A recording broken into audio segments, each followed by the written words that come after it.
But joining us now from Nashville is Florida Senator Marco Rubio, who scored a second-place finish in South Carolina. Senator, congratulations and welcome back.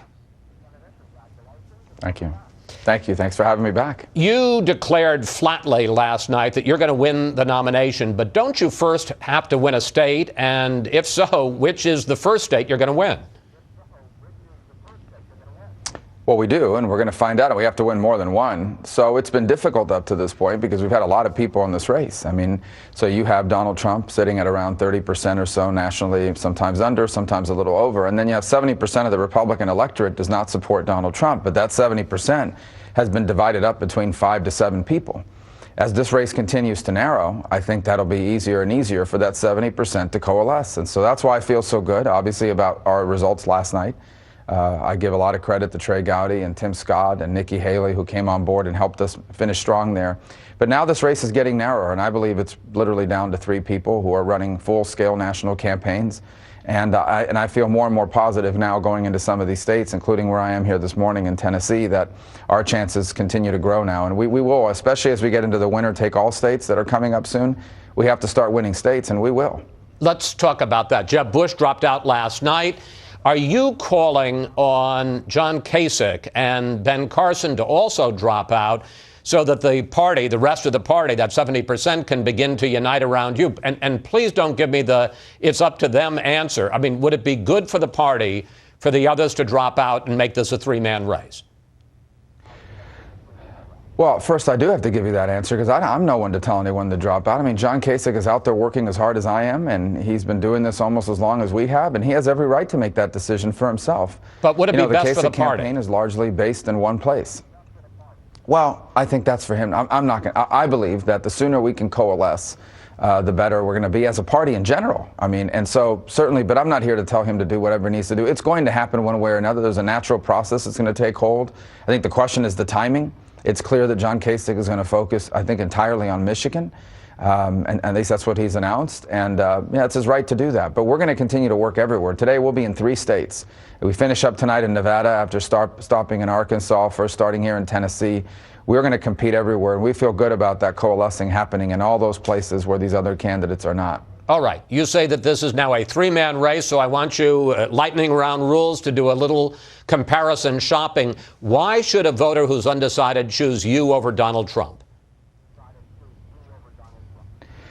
Well, I think one of the reasons why is we have a real sense of optimism about America's future. I'm realistic about our challenges, but I'm very optimistic about our future. And we need someone that will restore, a campaign that will restore our confidence in who we are as a people and what we're capable of doing. And Trump won't do that? We also need real answers to real problems. Rhetoric is not enough.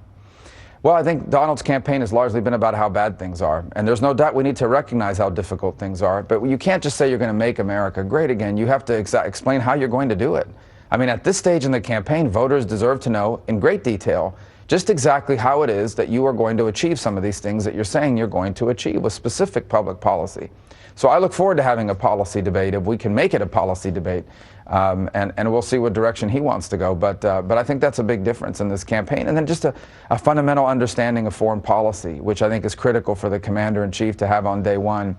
To this point now, 3 states in, he still has not really demonstrated that. But again, we'll see. As the weeks go on, maybe he'll spend some time and learn more about it, and we can have a debate about those issues. And we understand the case you're making for yourself. What about you versus Ted Cruz? Well, look, Ted is very weak on national security. He has voted repeatedly against budget items regarding the defense budget, whether it's the Defense Authorization Act or voting for Rand Paul's budget that slashed defense spending. So he'll have to answer for that. And I just think voters are growing increasingly troubled by the tenor of his campaign.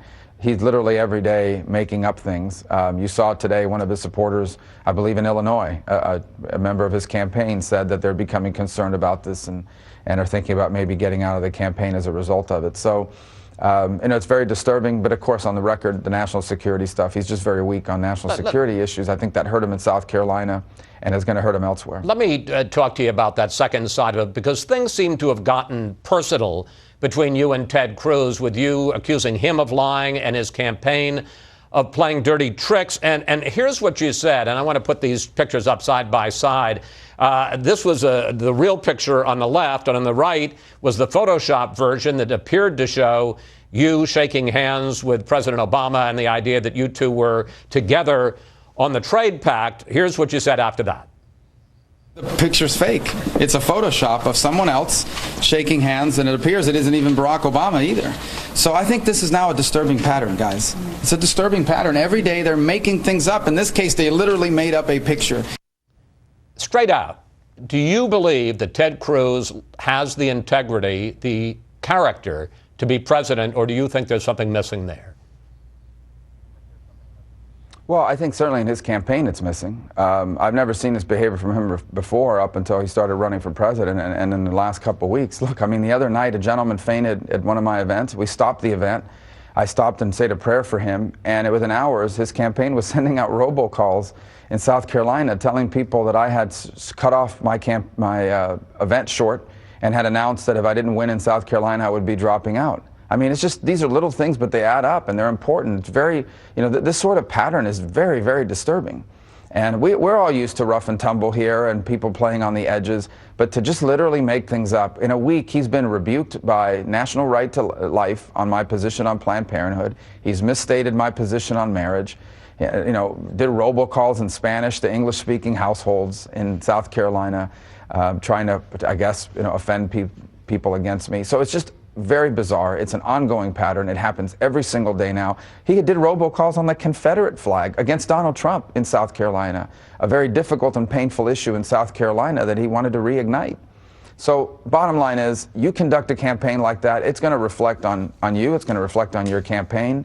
And I think ultimately, if it continues, it does say something about your ability to govern this country. Of course, while you are making statements, comparison shopping about the other candidates, they're making it about you. And one of the knocks is whether or not you are willing to do the hard work of government. And I want to put up a couple of statistics that came out this week.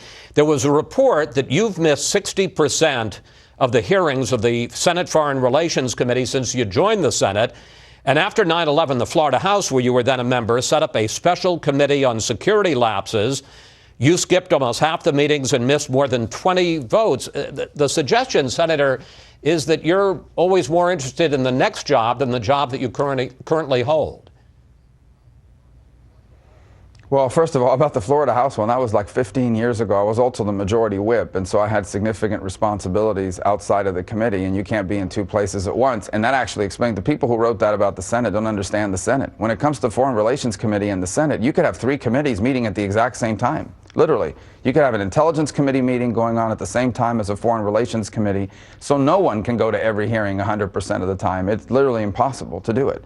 It's not like you're out playing golf or at the spa. It's just that you have something else happening at the same time. So I'd have to go back and look at the record of it. But for the most part, I can tell you that for us, the thing about being in the Senate is sometimes you can't be at every hearing because there is another committee that might be having votes, Commerce Committee or the Intelligence Committee, and so you have to be there instead of the other committee. You just can't be in two places at once. That wouldn't just be true for me. That would be true for virtually anyone who's in the Senate who serves in multiple committees, as I do. Finally, Senator, you got a big boost this week, and a lot of the late deciders went for you after you got the endorsement of the popular governor of South Carolina, who endorsed you over Jeb Bush especially.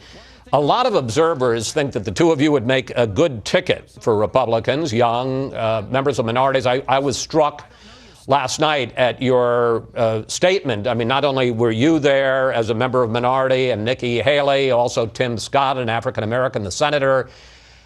How attractive and appealing is that to you to present a different face of the Republican Party? Well, first, let me say that obviously Nikki Haley's endorsement was a big deal, but in the process, I also gained a friend, and we've become friends over the last 3 days, and I've grown to really like her and admire her. We have a lot in common, and so I think that really helped us hit it off, and I enjoyed very much campaigning with her, and we look forward to her deploying her on the road to other places as well. And Tim Scott is a dear friend and someone who also has a lot in common in terms of kind of where we come from and how we grew up, although he faced some real difficult circumstances as a young child. So as far as look, that's who we are. I mean, that's what the Republican Party is. I was on a town hall the other night on national television, and I was asked about it, and someone made an allusion to something about the tone of the campaign with regards to appealing to minorities.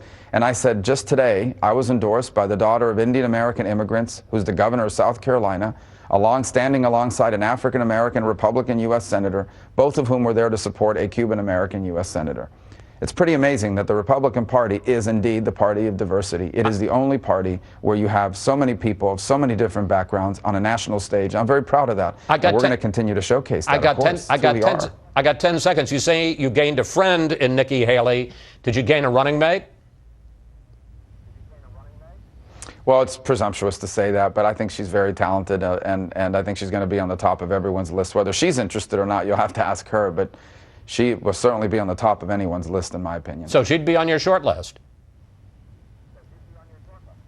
I think she'll be on everyone's short list. Whether she wants to do it or not, you'll have to ask her. Sure, her plate is full, as she says. She has her hands full in South Carolina and a young family, but I can tell you she's incredibly talented, and I think whoever the nominee is, and I believe it will be me, she's someone that people are going to be paying attention to. Senator Rubio, thank you. Thanks for coming in today. Safe travels, sir.